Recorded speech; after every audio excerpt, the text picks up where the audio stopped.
Pronto, nós vamos fazer o procedimento da máquina da tosse, conforme eu prometi, para compartilhar com os colegas da comunidade do Face.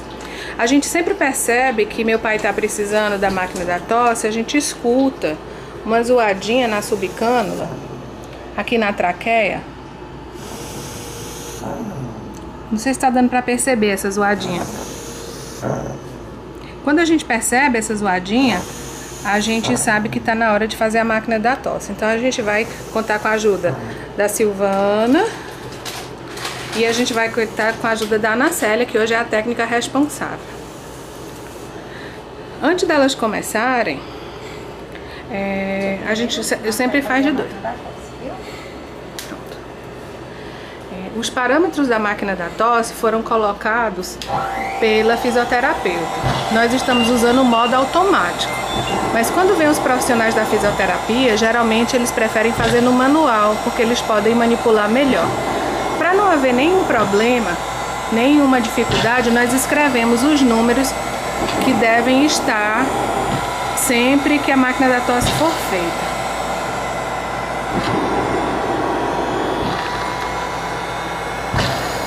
A máquina da tosse faz uma sucção bastante forte. A orientação que nós temos da médica do meu pai é de 5 ciclos. A gente espera o ponteiro vir 1, 2, 3, 4, 5. Nunca a gente deve desligar a máquina da tosse quando ele está inalando ou exalando, porque pode ser prejudicial. A gente marcou a máquina todinha de modo que a gente não erre, porque às vezes limpando a máquina da tosse a gente pode errar um pouco nos parâmetros. Então a gente já deixa aqui marcadinho. Quando a gente precisa mexer nos números, a gente apaga, a gente deixou a lápis. E aí a gente sempre dá um intervalo entre um ciclo e outro até que a secreção tenha sido completamente removida. Nunca retirar a traqueia da máquina da tosse com a máquina em movimento, sempre esperar que o ponteiro fique no meio.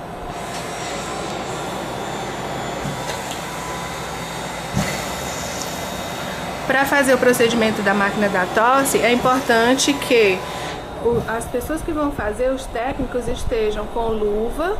No início a gente usava a luva estéreo, mas depois, quando as infecções começaram a ficar controladas, a gente passou a usar a luva de procedimento normal.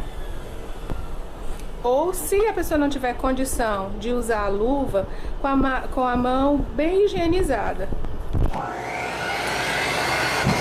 Depois, peraí, Ana Célia, depois que a gente faz a máquina da tosse, a gente limpa, a gente liga a máquina e deixa que a secreção que foi coletada saia em uma gaze.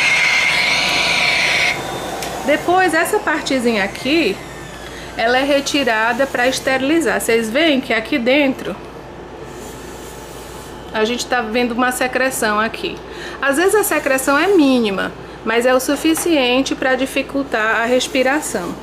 Às vezes, o que provoca o barulhinho de secreção é apenas a subcânula, que a gente geralmente troca após fazer a máquina da tosse. Olha aí, a gente sempre tem uma subcânula esterilizada que a gente troca assim que faz a máquina da tosse e recoloca. Ana Célia, mostra aqui a subcânula como fica. Se vocês observarem, ela tem secreção dentro. Às vezes a secreção não sai totalmente e a gente faz a troca. Toda vida que ele troca o traqueóstomo, a gente guarda essa subcânula, não deixa que eles joguem fora não, porque facilita a nossa vida. A gente esteriliza e faz a troca, e essa vai ser esterilizada até que ele precise novamente. Essa partezinha aqui vai ser retirada e vai ser colocada... Não, tirar toda aqui. Vai tirar toda, né, porque ela tem secreção. Aqui. Aí, o que acontece? A gente tem esse banheiro aqui que ele é disponibilizado só para as coisas do seu pinheiro. A gente tem um baldinho que fica com hipoclorito, né? Aí a gente lava em água corrente.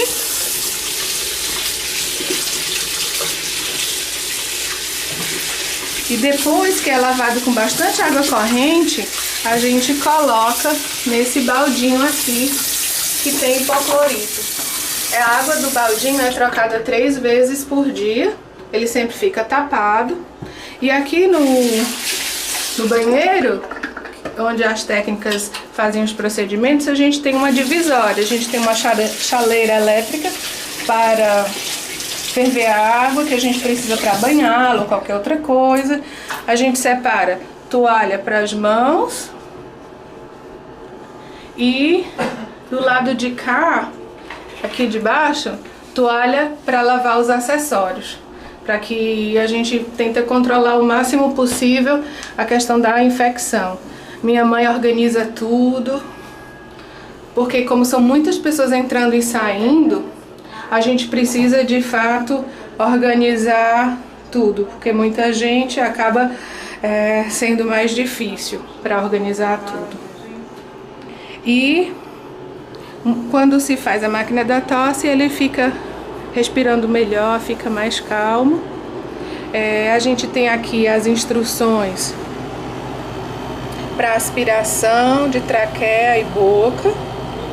A gente tem tudo escrito e colocado na parede. Caso venha alguma técnica que não conheça o procedimento, nós temos todo o plano de cuidado dele aqui. Como é que é feita a medicação, o horário, os intervalos, os aerosóis. Esse plano de cuidados, ele é trocado praticamente sempre que ele recebe visita médica. Quando há qualquer alteração, a gente coloca observações, os parâmetros da máquina, do Trilogy, a gente sempre tem em mãos. E o cartão também da pessoa que cuida das máquinas, da White Martins. Outra coisa que a gente tem aqui no quarto do seu Pinheiro é o número. A gente tem bem à mão o número e nome de todos os médicos que o atendem. Então, os telefones dos médicos que o atendem, a especialidade, os telefones, eu até tenho que refazer, e o e-mail de todos eles. A gente também tem na porta o telefone dos familiares, né? E nós temos normas de conduta para cuidadores e visitantes, porque às vezes as pessoas vêm visitá-lo, mas não sabem exatamente como atuar. Então a gente tem umas normas de conduta para cuidadores e visitas. E nós temos também normas de higiene para cuidadores e visitantes.